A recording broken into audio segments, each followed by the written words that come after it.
Bonjour mes frères et sœurs, bonjour à tous, que la paix du Christ soit avec vous. Aujourd'hui, nous allons méditer sur la persévérance. La persévérance. Vous devez persévérer jusqu'à la fin pour être sauvés. C'est ce que le Seigneur Jésus nous dit. Parce que l'iniquité se sera accrue, l'amour de la plupart des hommes se refroidira, mais celui qui persévérera jusqu'à la fin sera sauvé. Comme nous le voyons dans l'évangile de Matthieu, chapitre 24, verset 13 et le chapitre 10, verset 22. L'Éternel vient encore nous demander de nous persévérer. Comme nous le constaterons dans le psaume 129, qui nous parle de la persévérance. Le psaume 129 nous parle de la persévérance.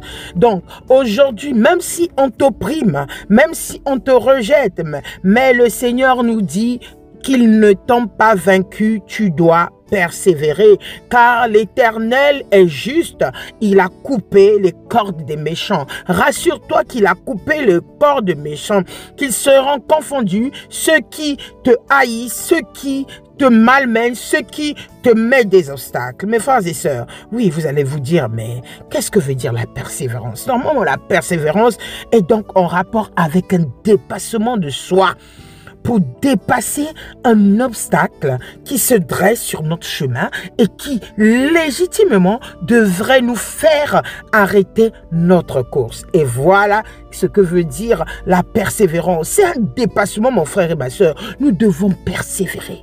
Quel que soit l'obstacle, nous devons tenir ferme, quelle que soit la nature de l'obstacle qui peut t'envahir. La persévérance est le fait de poursuivre ses objectifs sans jamais abandonner. Tu as un projet, mon frère et ma soeur, persévère. Même si aujourd'hui c'est c'est un échec, sache-le que le Seigneur nous demande la persévérance. C'est la capacité de tenir bon face aux obstacles, épreuves et aux difficultés.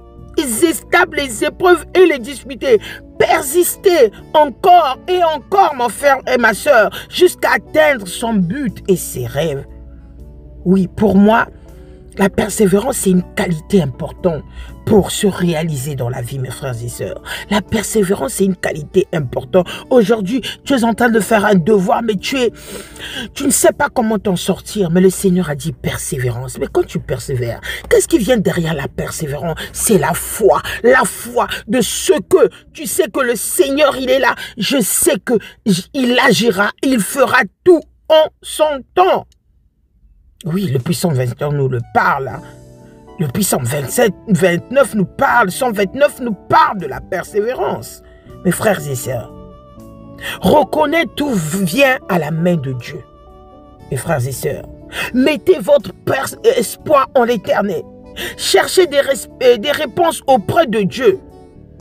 S'il y a une ici, prenez-la. Faites confiance à l'Éternel, quel que soit le temps que cela prendra. Et oui, mes frères et sœurs, faites confiance à l'Éternel. Deutéronome 31, 8 nous dit, l'Éternel marchera lui-même devant toi. Il sera lui-même avec toi. Il ne te délaissera point. Il ne t'abandonnera point. Ne crains point et ne t'effraie point. Oui. L'Éternel nous fait perdre courage, mais la Bible, l'ennemi nous fait perdre courage, mais la Bible nous dit aujourd'hui, fortifiez-vous et ayez du courage, comme le dit 2 Corinthiens 32, 7. Mes frères et sœurs, quel est le but de la persévérance? Aujourd'hui, mon frère et sœur, la persévérance est une qualité que tu dois saisir, une qualité essentielle qui se traduit par la capacité à continuer, à avancer malgré les obstacles et les difficultés. Elle est souvent associée à la réussite personnelle et professionnelle car elle permet d'atteindre des objectifs à long terme. Faites confiance en l'Éternel, fais confiance à l'Éternel et tu verras sa gloire et tu verras que ton adversaire sera confondu. Que Dieu vous bénisse. Amen.